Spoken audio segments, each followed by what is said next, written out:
Welcome to All Walks of Life. Let's Inspire.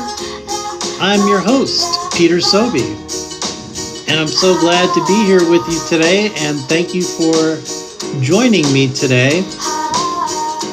All Walks of Life is a show where I'm going to tap into people from all walks of life, especially all walks of my life, people that I've known for a long time, that have inspired me, people that I've known for a short amount of time that have inspired me, or people new to me that have inspired me that I'm so happy are willing to come on my show and talk to me.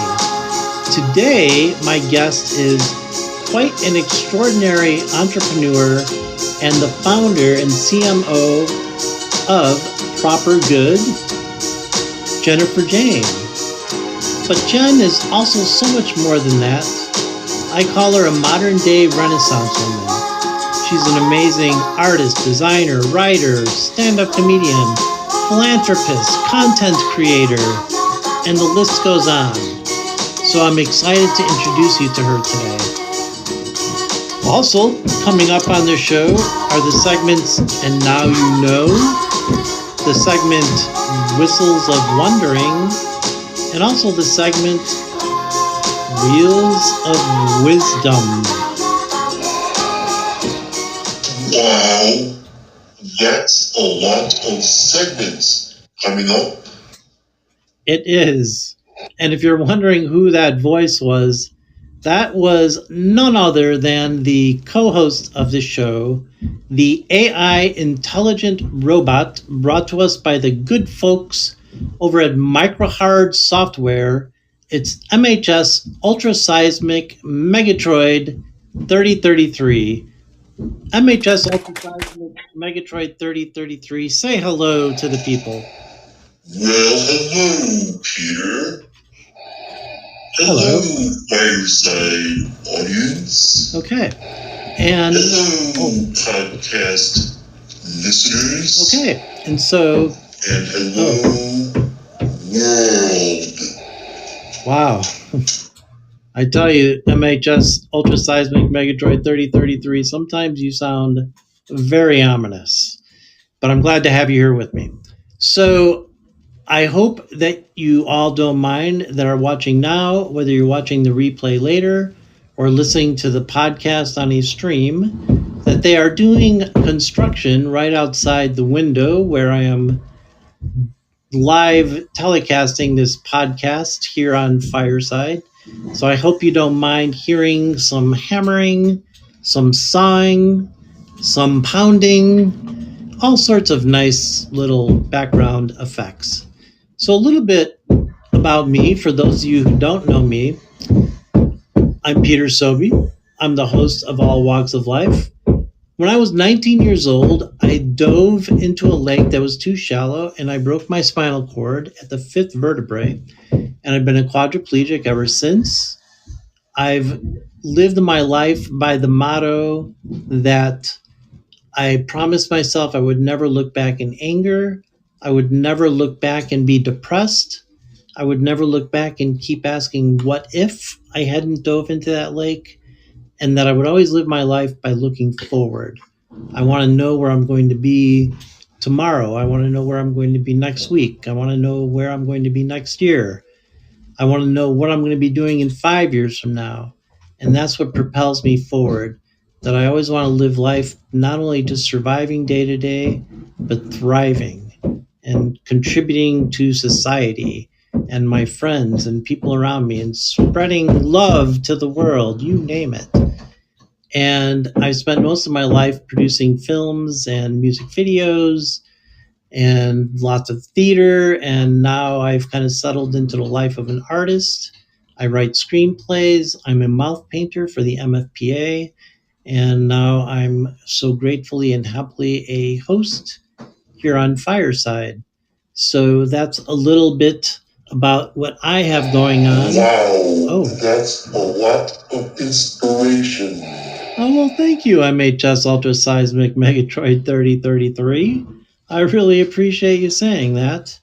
And speaking of inspiration, I would now like to take the opportunity to introduce my guest for today's show. She is the aforementioned entrepreneur and Renaissance woman that I spoke of, Jennifer Jane. Welcome to the show, Jennifer.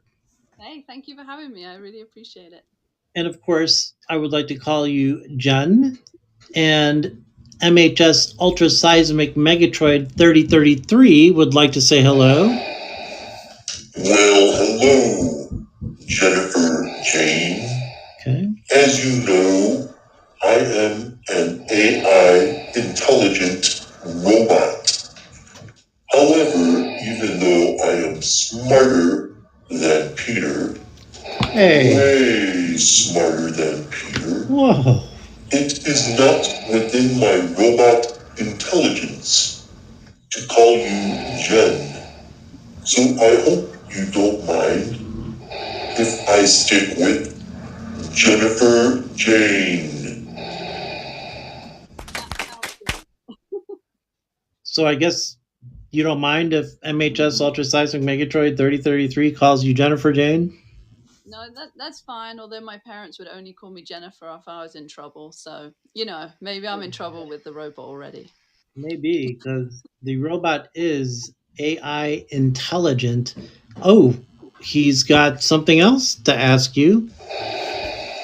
Jennifer Jane, my high-level robot intelligence has unearthed that you have done some stand-up comedy.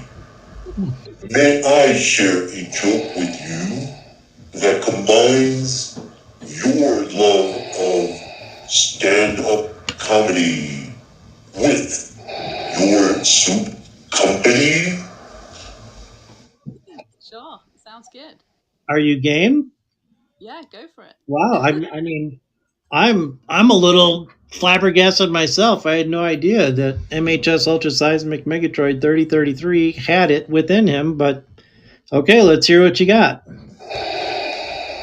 Jennifer Jane, what did the bowl of proper good red pepper meatball soup say to the soup spoon? I don't know. What Yeah, did it say to spoon?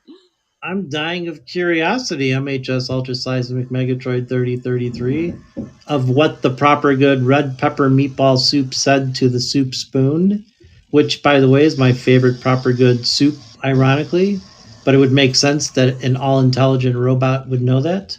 Yeah. So let's hear the punchline. Please find a human meat bag to wield you in its hand, and then scoop you through me, and as a result, have some of me on you, which will then go down the throat of the human meat bag. I don't know about that one. I know that you all might need to think about it for a minute, especially Peter. Hey. But pretty funny, correct? MHS Ultraseismic Megatroid 3033, I'm not really sold on the comedy, and how in the wide world of comedy can you even discern what is funny or not? You don't have emotions or feelings? You're just the AI robotic co-host of all walks of life. I discern all. I feel all. And I do all. Dang, you keep saying that. Should we be afraid, MHS Ultraseismic Megatroid 3033? No, Peter. You shouldn't be afraid at all. Well, that was foreboding, but you know what? Enough of my AI intelligent robotic co host. Let's get to what we're all here for. My guest, Jen Jane from Proper Good. So, thank you for indulging my co host in wanting to feature his comedy with you. I think he'll work on that. Yeah, But that sounds I'm good. gonna I kind of want to start from present and go backwards, but then we're gonna go all the way back and move forwards. Okay. So I want to start with Proper Good.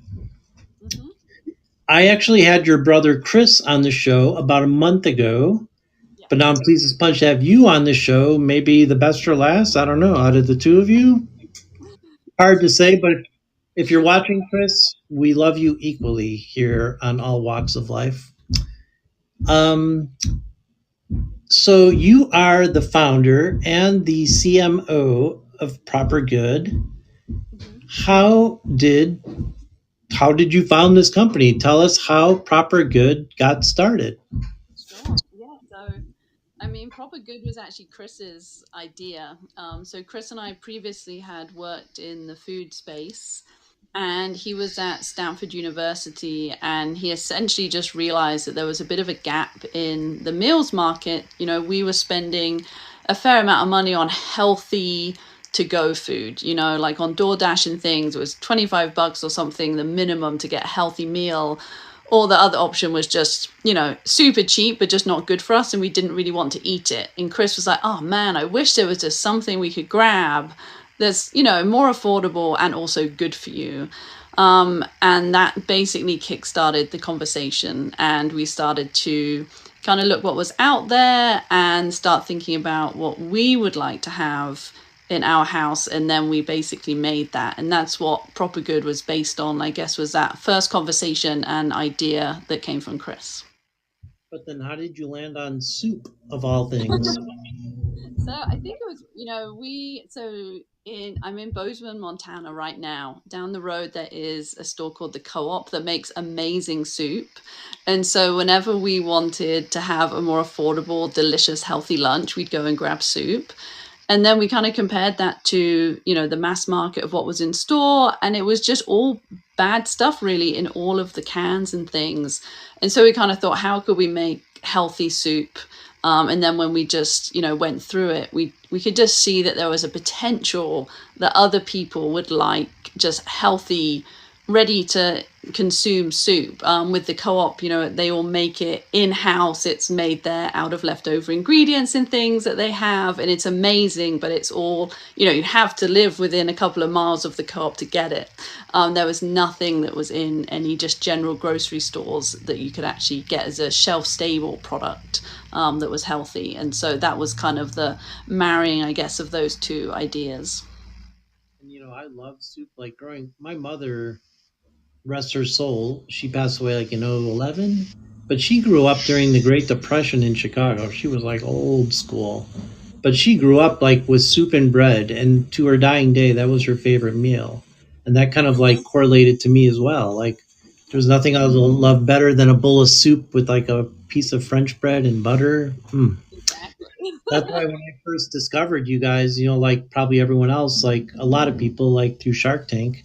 Although it's like funny because I'm like a diehard customer. I have two separate subscriptions, all this stuff, but I still get every website I go to advertises Proper Good to me. And I kind of feel like saying like I'm sold already. Like I've got it. I'm sold. But That's I when I discovered that there was like a soup company out there like you guys, it was amazing to me. And hello, Graciela in the audience. She says, good afternoon. Happy Saturday to us all. And she loves soup as well. amazing. Well, And I good to do believe know. that she's going to be a new customer of yours. That would be amazing. We always love hearing from everybody, really. You know, and in fact, our customers have really helped us craft some of our soups, you know, from getting mass feedback and getting little tweaks where maybe we've missed the mark on something. And it's been really fun, like almost seeing like the taste buds of customers and helping craft all of our flavors. And speaking of that, that brings up a question that I'm dying of curiosity about, and I'm sure the audience watching here on Fireside, all walks of life, is how do you come up with the recipes? Because you and Chris, to the best of my knowledge, are not chefs, right? Well, we're not officially chefs. I think Chris thinks of himself as a bit of a chef. He's pretty amazing at cooking, I have to say. Chris is great. And what we do is we normally make things that we like initially. We test it, see what we think makes sense in our home kitchens. That was the first four actually that we made, the first four soups that we launched. We made them all in my kitchen, we crafted them all, and then we just basically put them out there to see what people would think. And since then, we still do the same in terms of crafting the recipe. But now, because we have so many customers and groups of customers that give their input, before we kind of release things, we actually ask, we kind of say, hey, we've been working on these, 4 ideas. Of these four, which do you think sounds the tastiest? And then we usually proceed with that one and see how it lands. So, like, we just released a cinnamon roll oatmeal, and that was all because we came up with a bunch of flavors. Chris and I actually didn't think cinnamon roll oatmeal would be a top pick, but it won by far when we asked everybody. And so obviously we listened to that. We take in what people are saying, and we launched that a few weeks ago. And so far, everybody's loving it. And it was all because we had that guidance, I think. Do you hear that, audience of all walks of life on Fireside? Go get some cinnamon roll oatmeal at Proper Good. And it's actually a good time to say, in the fortune cookie, if you're watching this live or the replay on Fireside, there's a fortune cookie in the middle of the screen, and there's the website for Proper Good, eatpropergood.com. And that's where you find all the goodness. But go and try this new cinnamon roll oatmeal. I'm excited to try it. So now the audience has spoken. They want cinnamon roll oatmeal. So how do you guys? Okay, so now we got to make cinnamon roll oatmeal. Mm-hmm. Yeah. You just start experimenting in the kitchen?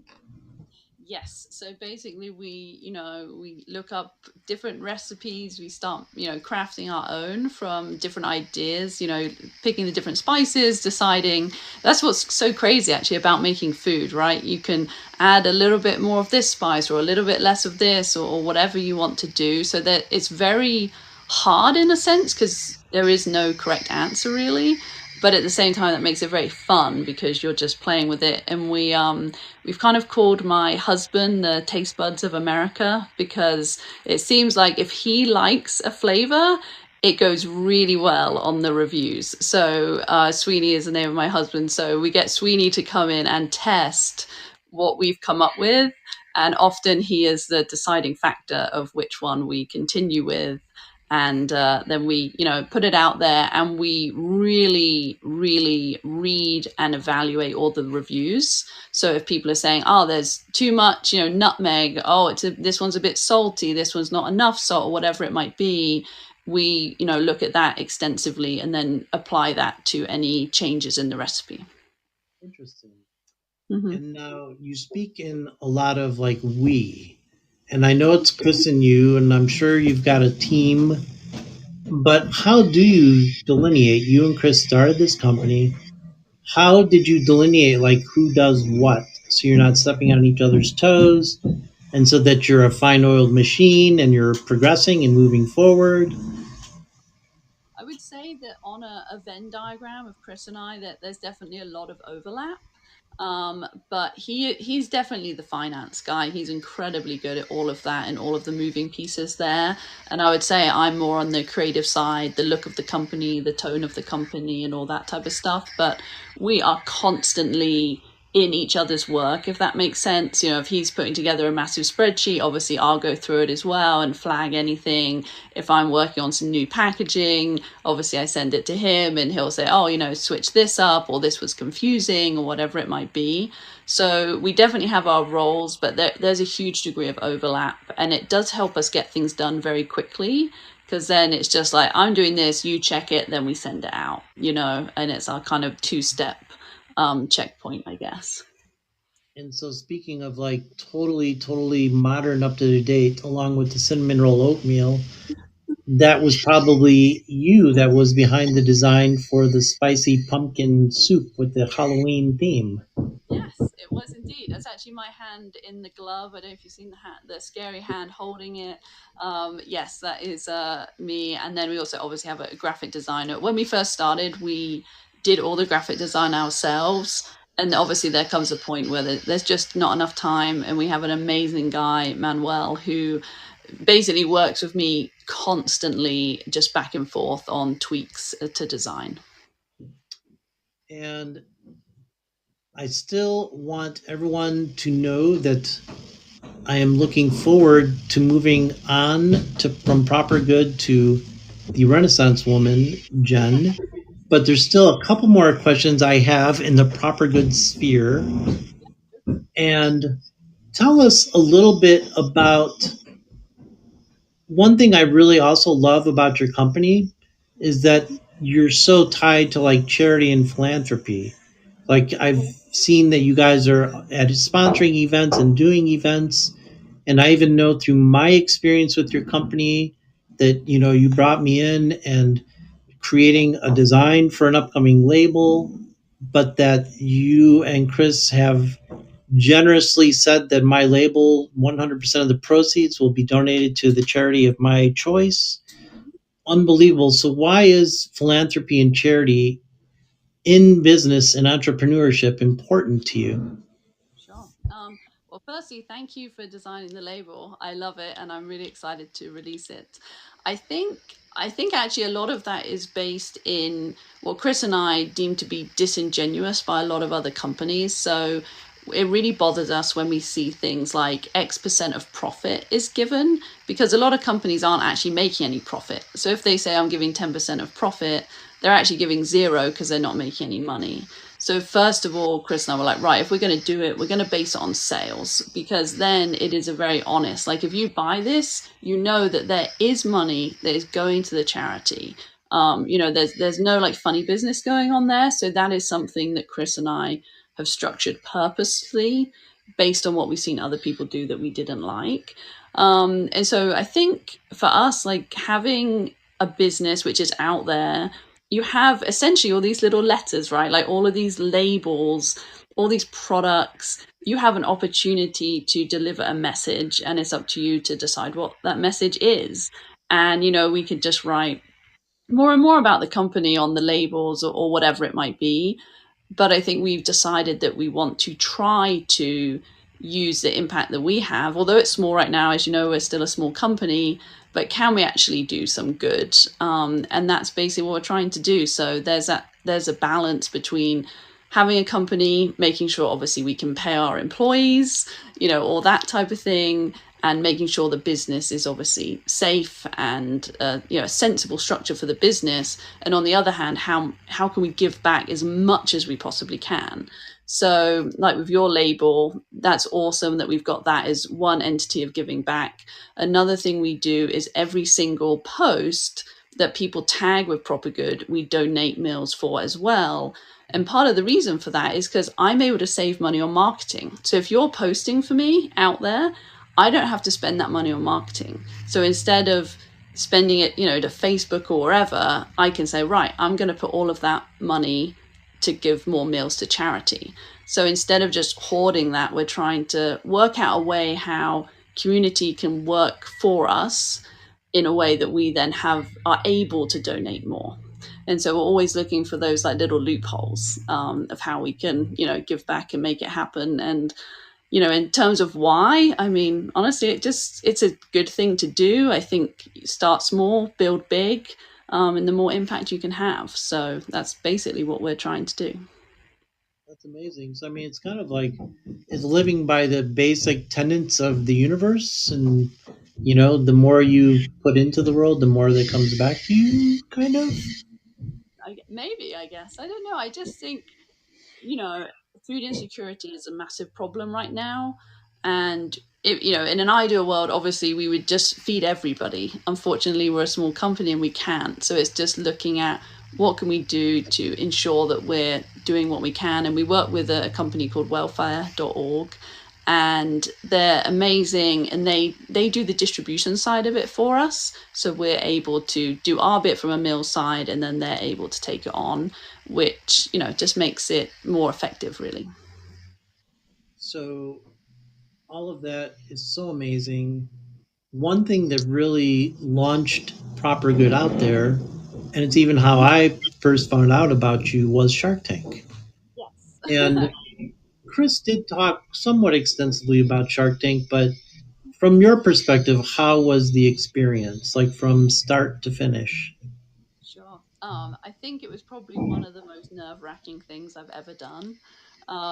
It's very scary the moment, when you walk out there, right? You see it on the show, the doors open for every set of entrepreneurs, and you walk out, and there's no going back, right? The cameras are rolling, and if you trip up, you pass out, whatever happens, you are being filmed. And I think you've got your like 90-second pitch, and you're just hoping that you remember it. Obviously, you're hoping that everybody likes the product. I think what was funny for Chris and I is we, did a pre-brief, and we were like, we think they'll not like these things, but we're really confident that they'll like these things. And we were confident that they'd love the packaging and that they'd love the brand name. And they hated the brand name and they hated the packaging. And so it was so funny that the two things that we were so positive about just really fell quite flat. I think Laurie actually liked the brand name, but nobody else did. And after the show, we debriefed. We wrote down everything we heard, everything that was said, and tried to really think, where do we agree and where do we disagree? And we actually agreed about the packaging after it was mentioned. We were like, actually, yeah, it isn't as clear as we want it to be, and we updated the packaging. But the brand name, we love the brand name. We think it speaks to, just the general thing of the brand, which is Proper Good. Proper good food, hopefully a proper good experience, proper good everything. And so we kept the brand name. But it was funny just being in there and like, oh man, they pulled us apart. And I know this is a dumb question because I've produced things and stuff, and I know that voiceover and music gets put in post. But so this sounds like a dumb question, but I'm still curious, even though I think I know the answer. But when you walk through the doors, you don't get that Shark Tank music, right? It's just quiet and you're walking out. Yes, there's no Shark Tank music. I think there's just Shark Tank dread. You're nervous, and there's a lot of cameras on you, and I think you're just really focused on remembering your lines, because the whole thing, obviously the pitch is just all as it happens. It's all completely real as it happens, but that first pitch has obviously really been rehearsed. But people get nerves and forget, and I think you're there just hoping that your brain can hang on to it for those 90 seconds. Right. And then what we see in the audience, was negotiations of like 5 minutes or something, but you film a whole lot longer than that, correct? Yes, correct. Yeah, no, it's definitely a lot longer, and that was actually fun too, because you don't really know what bits will make it into the show, and so just waiting to see the show. Although you know what happens, you don't know exactly how the edit will be and what will actually be shown. So I think that was also, the night it aired was also very nerve-wracking but exciting. So Yeah, totally. All right, thanks for sharing about that because like so many other people, I'm a big fan of Shark Tank and it always inspires me. And I discovered you guys through it, and now it's like I get the honor of like knowing you and your brother and being a fan of the company and the whole thing. So thanks for sharing that experience. And now I do want to turn the clock. What's that? I would just say on the podcast, if you know anybody or anybody watching that wants people to know about their brand, like Shark Tank genuinely gave us an amazing platform and really helped share about the company. So if people are wondering whether or not to apply to Shark Tank, I would really recommend it. It was overall an amazing experience. It certainly helped our company. What about, have they filmed the Shark Tank update with you guys yet? No, we'll see. We'll see if they do. Who knows? We'll definitely throw our hat in the ring, see what happens. Like every update, I'm just waiting. Like, come on, Proper Good. Yeah. So, Jen, I now want to kind of rewind the clock. Let's like go way back. Okay. And now you grew up in Dorset, England. Oh, wait a second. Ah, yes. Dorset, England. Right. Named after the famed Hall of Fame running back from the Dallas Cowboys, Tony Dorsett. I know this to be a fact because I am all intelligent. I love Dorset, England. Okay. I love the Jurassic Coast. But my favorite thing about Dorset, England are the hairy rocks. Oh. Hairy rocks. Hairy rocks. Wow, MHS Ultra Seismic Megatroid 3033. I really can appreciate your knowledge of Dorset, England. I know all. Okay, we know that whole spiel of yours, MHS Ultra Seismic Megatroid 3033. You know all, you do all, world domination. Okay, back to you, Jen. Growing up in Dorset, England, Mm-hmm. I would love to discuss the fact that entrepreneurship was kind of like in your blood since you were a kid. Sure. Like kind of like, so how did you, how was that when you were a kid and you and Chris are coming up with all these ideas as little kids? So it actually started with our parents, I would say. So our parents, they didn't come from any money or anything like that. Actually came from quite poor families, and they both had normal jobs. But in their spare time, they learned how to renovate houses. So my dad, for example, went and for free just joined a building group, so he could learn how to plumb, do electrics, build walls, bricklay, like whatever it might be. And my mum joined in with that side of things as well, about learning, about buying land and how to build houses and all that type of thing. And so they would work all day, and then in the evening we would go to a building site, Chris and I, as children, and we would move sand about, or whatever we could do to help with these building projects. And I think where that really played into our entrepreneurism was just seeing an idea. It was weird, like walking up to a plot of land and parents saying, in 6 months, your bedroom will be up here. And it was just obviously just sky at that point. And then we would build it together, and they would do basically everything. One house actually took them about 4 years to build, because they dug all of the foundations by hand, they laid every brick by hand, like every single thing they did themselves. And so it was, I think, really amazing for Chris and I to see just the work, basically, I guess, of taking that vision and just making it happen, even when you're tired, even when you're maybe a bit, disengaged maybe from the project, just getting on with it and seeing that if you just get on with it, good things happen, if you can grind through that hard bit. And so Chris and I think, saw that growing up, and then we made some silly little businesses. Like we sold some T-shirts. We bought a screen printer that we had in the garage, and Chris had a band, so we sold T-shirts for the band and things like that. So it was very small, but there were definitely learnings there, which ultimately I think still play through today. And it is kind of fun. We do actually laugh about it a lot when we're doing stuff with Proper Good and remembering how it's actually very similar in a way, right? Just the two of us sat side by side, grinding out whatever vision we happen to have that week. And it's weird how similar things are, even when you're essentially, I guess, moving up a level. You're working with more people. Obviously now we have employees and things like that, whereas when we were kids, obviously we had no employees or anything. It was just us. It's interesting you share that story, and thank you for sharing that. It's funny because my parents were both factory workers, They met in a factory. My father worked in a factory his whole life until he died.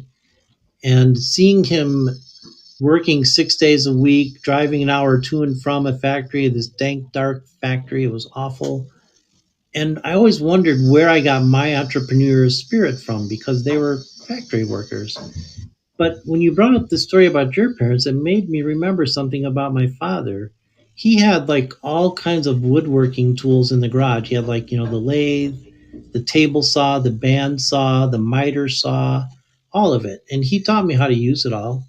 But he loved making lamps, like taking liquor bottles and turning them into lamps, like taking like toy cars and buses and putting them on a stand and turning them into lamps. And he liked using the jigsaw to make puzzles for kids.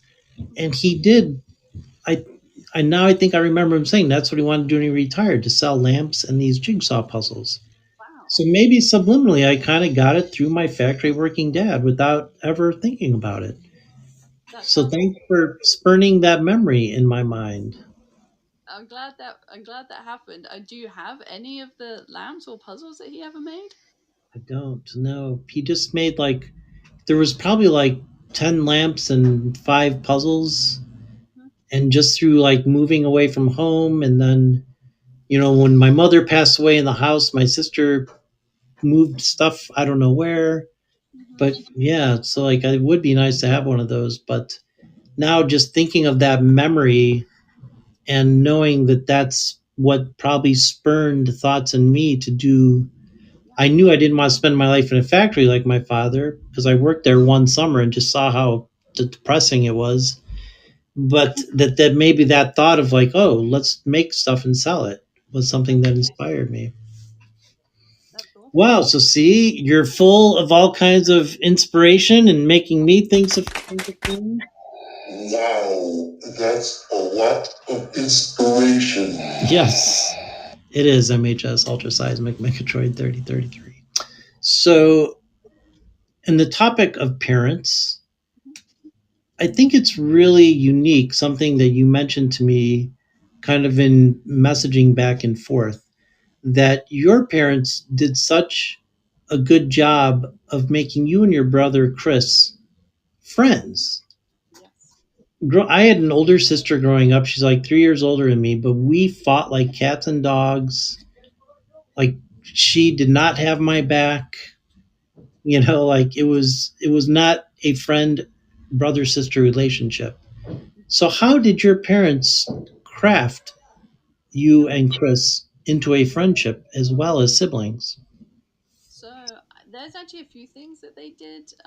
One of the things, right when Chris was born, because Chris is a bit younger than me, right when he was born, there was this pair of shoes that I really wanted. I was like 5 years old, and my mother refused to buy me these shoes. I'm sure they were like hideous. They were, black suede, but they had glitter like all over them. And to my 5-year-old brain, they were the best thing to ever exist. And I really wanted them. I remember they were in a grocery store, so they can't have been that great. But my mum wouldn't get them for me.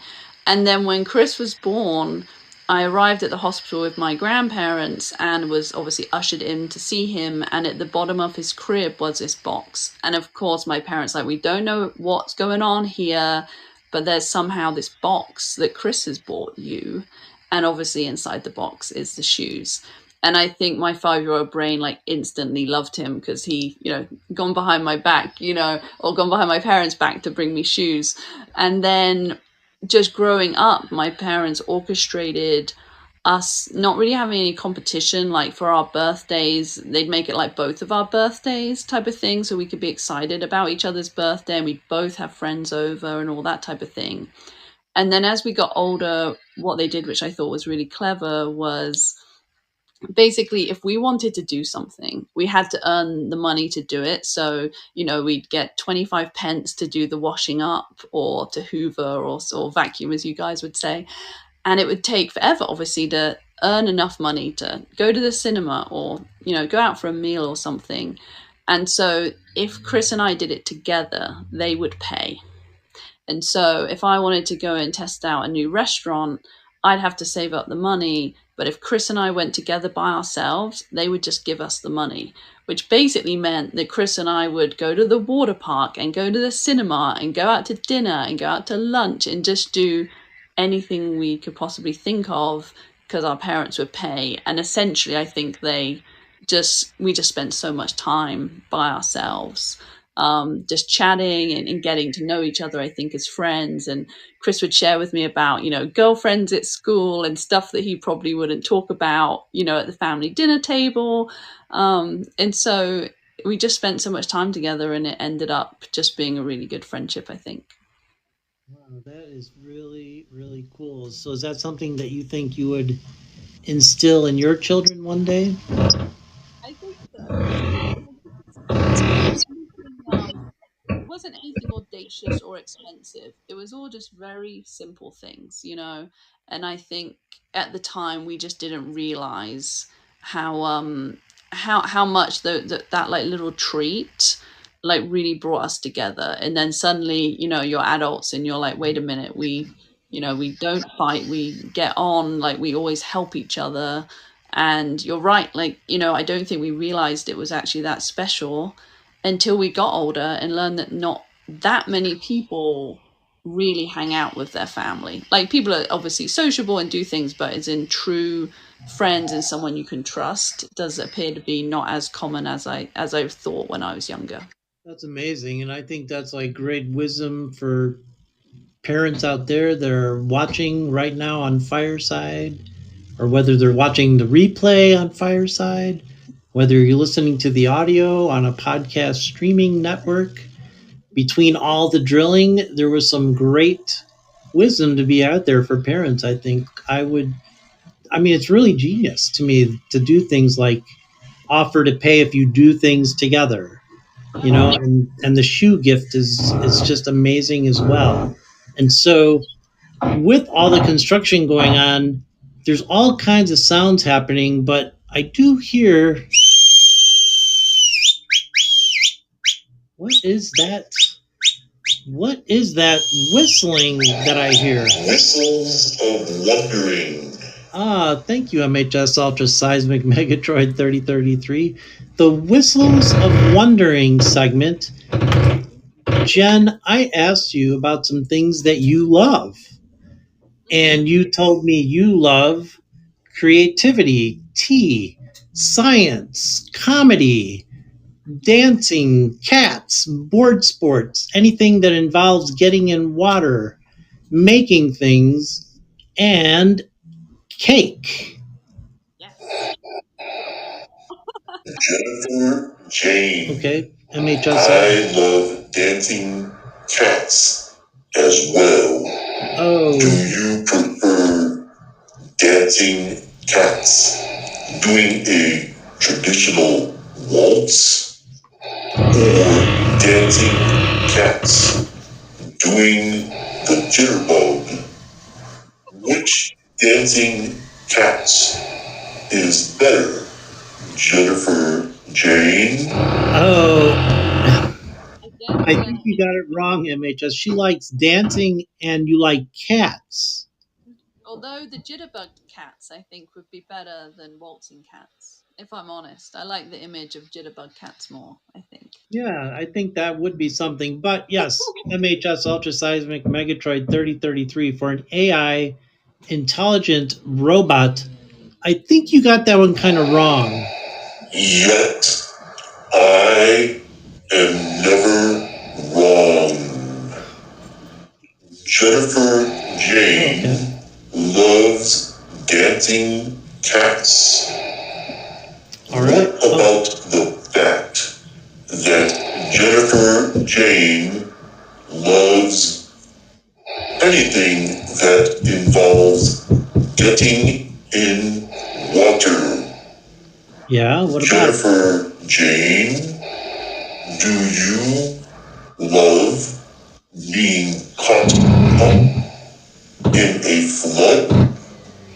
Do you love floods, Jennifer Jane? That's a fair point. I guess I don't love floods. Yeah, that's That is what is known in the world of artificial intelligent robots as a gotcha question. I guess he got you there, Jen. We did, yeah. Maybe I'll clarify that on my bio that I love getting in water other than floods. Right.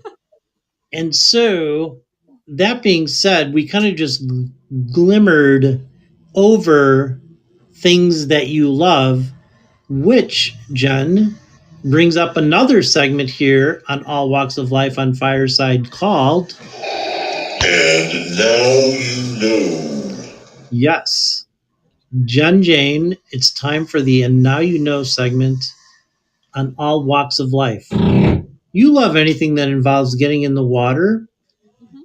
Here's something about flyboards, because I know for a fact that you've tried flyboarding. I have tried flyboarding, yes. Did you love flyboarding?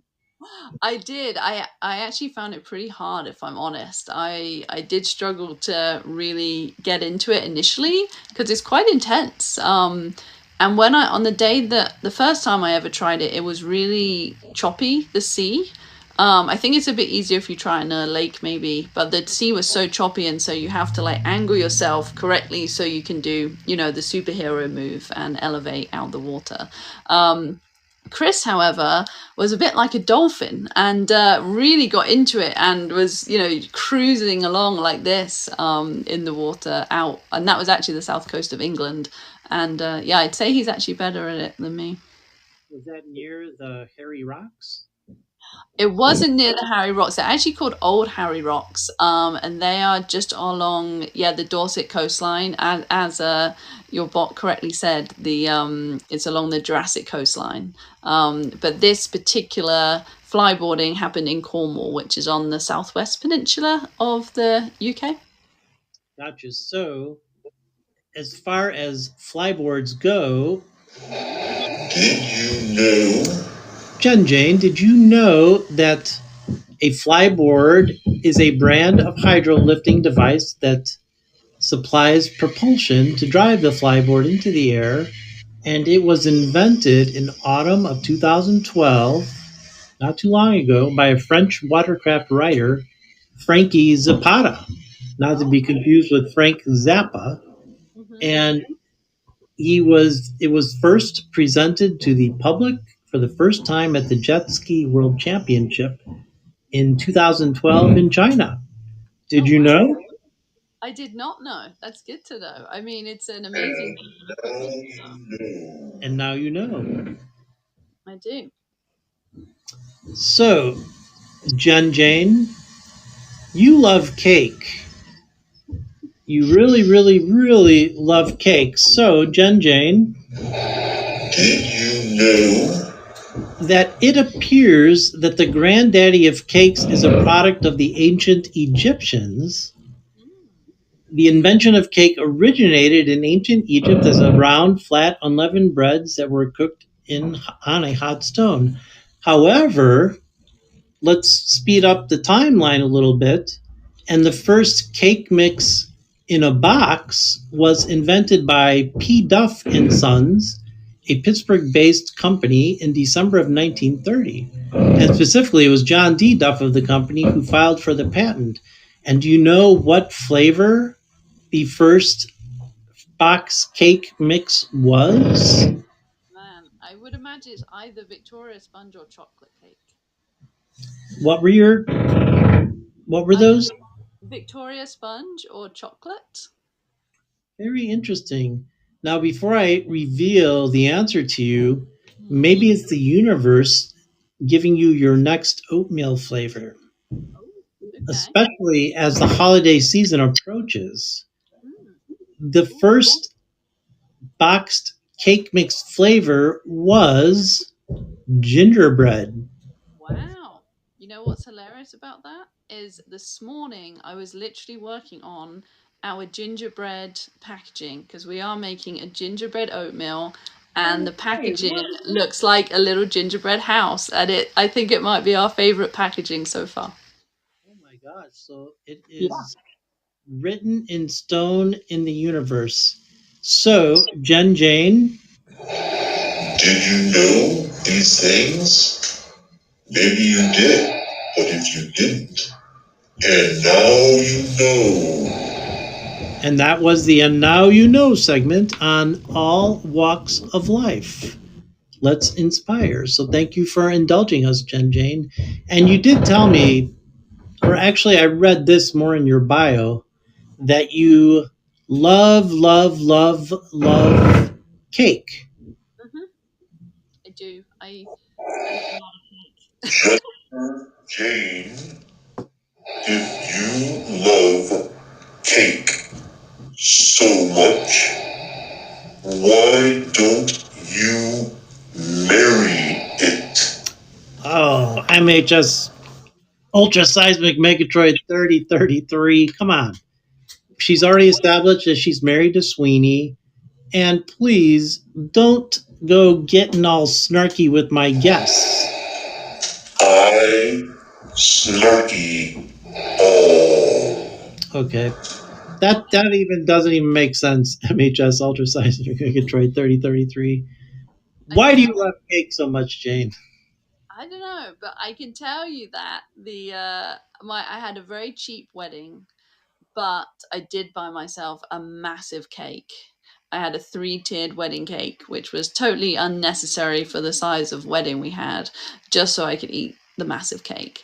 And I also made three other cakes to go with it, so I had just an immense amount. And basically danced all night while drinking tea and eating cake. So it's just, I don't know why I like it so much. I think we grew up honestly on tea and cake because we're so painfully English. One of the things I love about tea and cake actually is how you have like happy tea and sad tea, in the sense of, something bad happens, it's like, oh, come on, let's have some tea and cake. And if something really good happens, it's like, yeah, let's have tea and cake. So no matter what's going on, I think that's always been part of our life. I think that's very British because I can't think of an American equivalent, really. Unless it's like, oh, I'm sad, I'm going to eat a pint of ice cream, and oh, I'm happy, I'm going to eat a pint of ice cream, maybe. But Maybe, yeah. I don't know. I think that's pretty exclusive for that. What flavor? I'm curious now. What flavor was your three-layer cake, wedding cake? So the wedding cake was actually, so it was a Victoria sponge, so essentially just like a blonde sponge with jam and then vanilla cream in between the layers. But then I made a massive chocolate caramel cake as well, and also a fruit cake, and then also butterfly cakes, which is like little cakes where you cut the top off and they have like little butterfly wings, and then it has like a massive dollop of icing on it. So basically, it's a sugar frenzy, is the truth. And speaking of cakes, I'm all about the donut. Ooh, And okay. even down to my Instagram name is Donut Spirit. Oh, yeah, of And course, I know that. Yeah. yeah, it's mostly because I've had this lifelong passion for the essence of donuts. I barely ever eat donuts, but there's something about donuts and a donut shop. I've had a dream since I was like 15 to open a donut shop. So that being said, you're into cake, I'm into donuts. What's your favorite donut? Ooh, I think honestly it would have to be those maple donuts that you can just, the ones you can get in a grocery store. I think they have some kind of vanilla filling sometimes with the maple topping. But what about you? What would your best one be? My favorite one is a basic strawberry frosted leavened donut. Ooh, sounds good.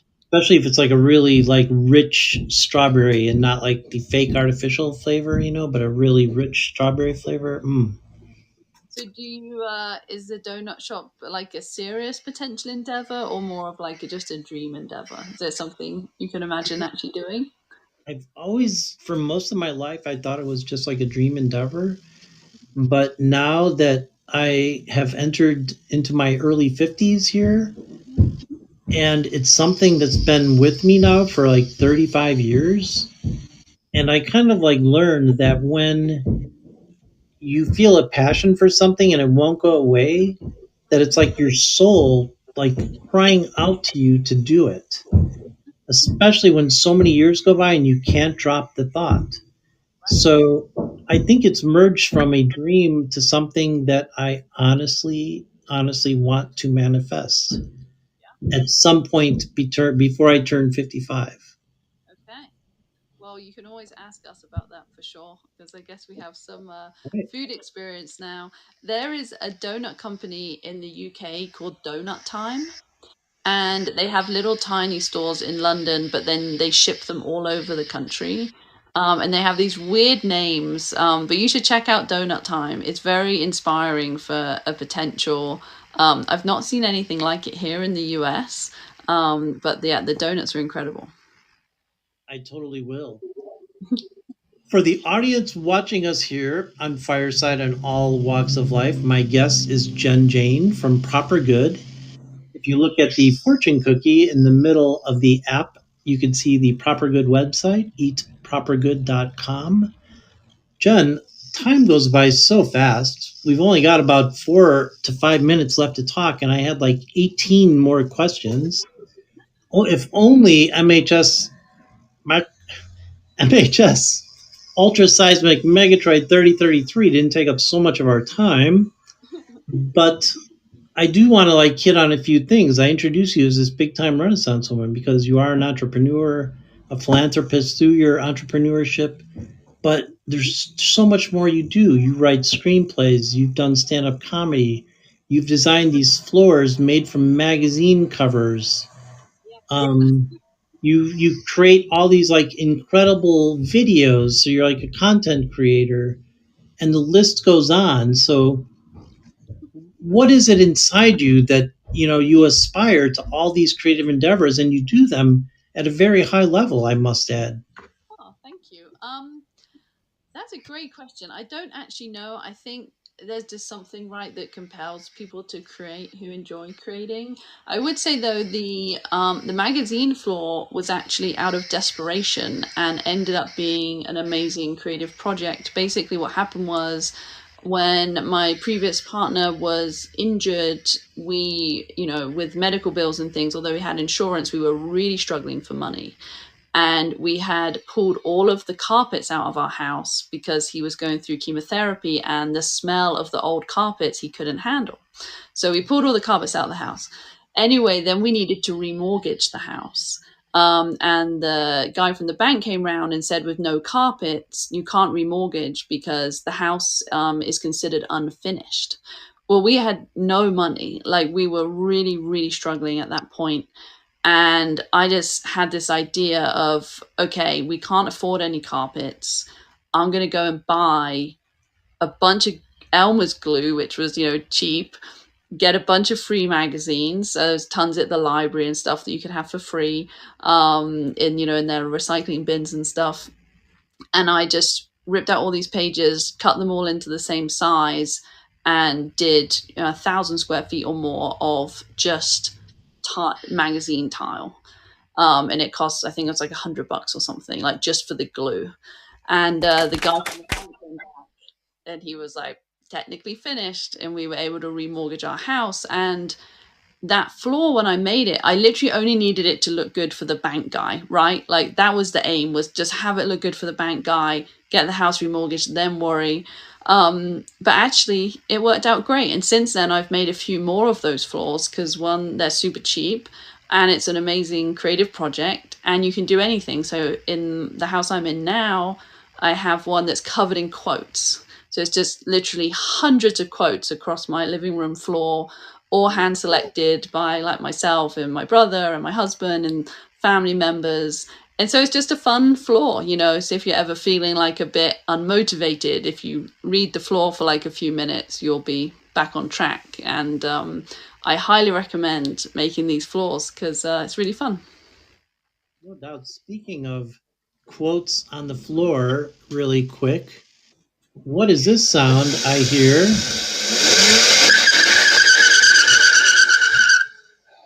Wheels of Wisdom. We're gonna squeak in a Wheels of Wisdom segment. Okay. And here is a quote that is very close to your heart that I wanted to share with our audience. You have stated that one of your favorite dad quotes was while you were woodworking.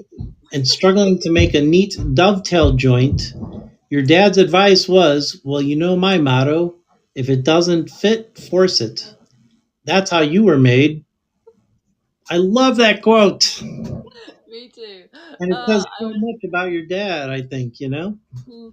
And my dad is a very funny man. I actually made a book of his quotes. That was for his 65th birthday. That's a long time ago now. I made him a book of his quotes. It was one of those things where I would, whenever he said something funny, I would write it down, and everybody thought I was a little bit crazy. And I had this folder just brimming with, napkins or ripped out little shreds of paper. And then for his birthday, for his 65th, I was like, right, I'm going to turn it into a book. And it was very fun. And that is one of the quotes that was in the folder of quotes. Wow. Have you ever thought of like putting the book out to the world? Or is it out to the world or just to him? Oh, no, I should do that. That's a great point, actually. It's very fun.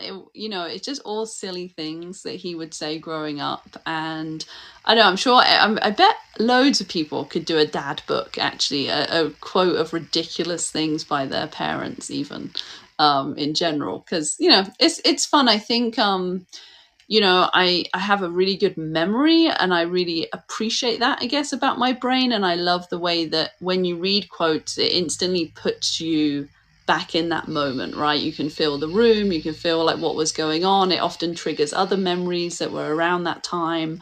And so I do think that, just writing those things down can really serve you later on when maybe you're missing the house you grew up in, or interaction with people and things like that. So yeah, I think just writing these things down, just I don't know, it's just a nice thing to do, rather than rely on always remembering it, because obviously it's hard to remember that many quotes from growing up. Yeah. Well, I mean, what great inspirational advice and an idea for people. I love that. In hindsight, now I wish I did something like that. The only quote I remember from my father was, like, get out of here before I give you a swift kick in the ass or something. Even though he wasn't loving, he taught me woodworking and working on cars and stuff. For some reason, that quote always stuck in my head. Now, that's something with your father. Like, we're totally just about out of time, but with your mother, really quick, there was so much more I wanted to talk about with your Renaissance woman. But you did some stand up comedy and you did one set in front of your mother. Mhm. What was it like doing blowjob comedy in front of your mother? So I can honestly say that if I was a teenager, I would not have done blowjob comedy in front of my mother. I think being independent gives you that layer of confidence of like, hey, like I'm independent now. This is who I am, and I really hope you still like me. You know what I mean? It's like one of those times. And what was actually great about that was she flew into Montana. I did that set in Bozeman, Montana, and she loved it. And I really knew she loved it because it was recorded, and she watched that video probably like 100 times, and somehow found it just as funny every time. I don't know how she did that, but it was a good moment for us, I think, because there's a transition, right, between being like daughter and mother to being more friends. And I think that that set about obviously a very provocative subject, an experience that I had with a guy. It's just like, hey, I'm sharing this, no matter what. So I hope you are down with that, I guess, because you don't need approval anymore. There's at some point you don't need approval from your parents, and you just hope that they're okay with it, I guess. And I think also having confidence in that, of like, hey, this is who I am, this is what I want to do. You're welcome to be part of this, or if you don't like it, you don't have to be part of this. And it's and luckily she's all about it. The sets now. You can see from the video that she's just like laughing hysterically, you know? Yeah, no, she was. I warned her. I didn't tell her the set because I didn't want to ruin it. Obviously, I'd ruin the jokes. But I did say, I was like, just so you're aware, this is a provocative set. Because I try to do a lot of clean comedy as well. Because I think it's very easy to always fall on, the more provocative humor. You can almost guarantee there will be laughs if you're provocative. So I do a lot of clean comedy now. But that particular set, I think it was kind of for me too, of like, let's push this and see what happens. I love it. I think that I Mhm. might have to have you back on in 2023 and all we will talk about is stand-up comedy, screenplays, the videos. There's so much about your videos I love. I love how some of them end with the slow zoom into you giving a great social message with cinematic music flaring. I love, like, in your video and in your fine art, I love your vulnerability of, being willing to share your body with the world. And I don't say it lasciviously, I say it like artist to artist. Like, so there's so many artistic levels that I appreciate what you're doing that we didn't even get to, much less all the entrepreneurial things you're doing.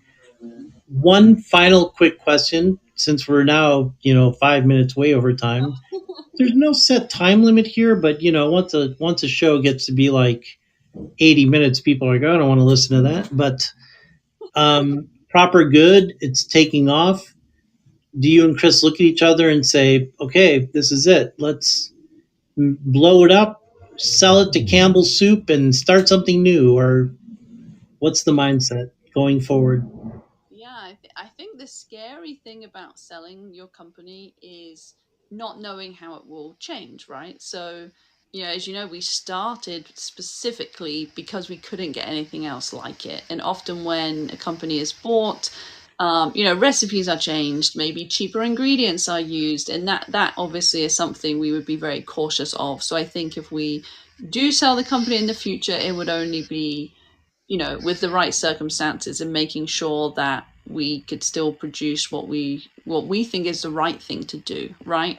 And I guess we'll just see. Right now we have been in business less than 3 years. We're not even 3 yet in terms of business, so it's still a very young company. But you're right, we've been very fortunate that we've got amazing customers like yourself, that have been enjoying the meals, helping us grow, obviously change things that aren't working and lean into the things that are. And hopefully we'll be able to continue to grow and, just keep making more meals and see what happens. But, I think right now, Chris and I are actually really happy just growing the company and working with our team, and doing, like comedy and other little projects on the side. In the future, maybe we'll do something else, but right now we're proper gooding it to the max, I guess. I love it. Go Proper Gooding it to the max.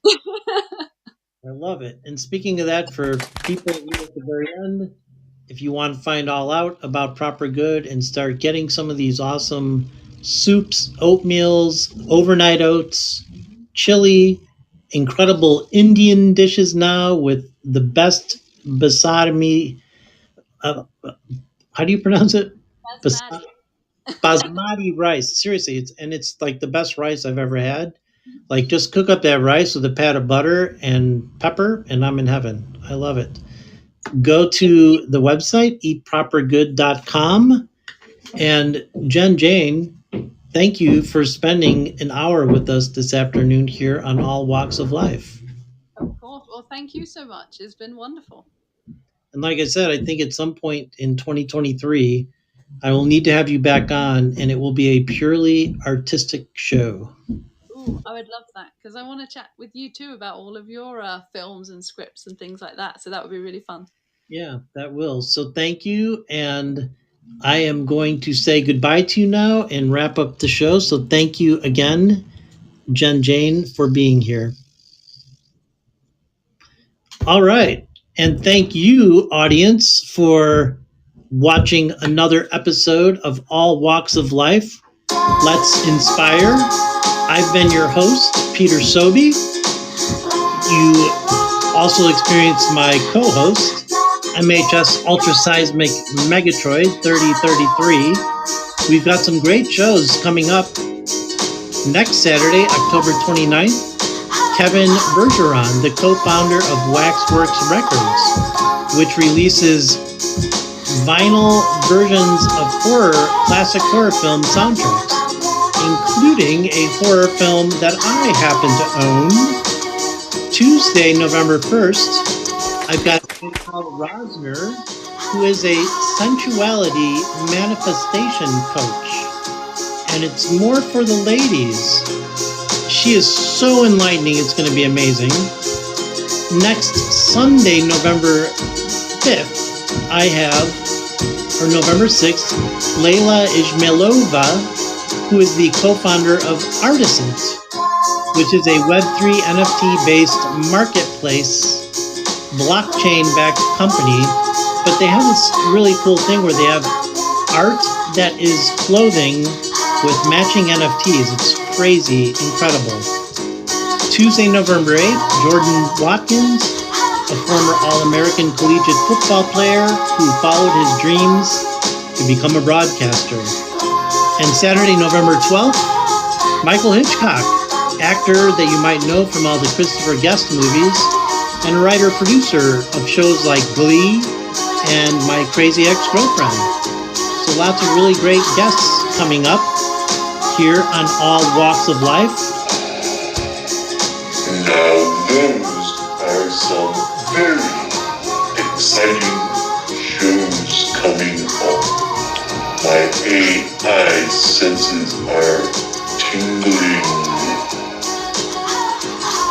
Well, I'm glad that your AI senses are tingling. MHS Ultraseismic Megatroid 3030.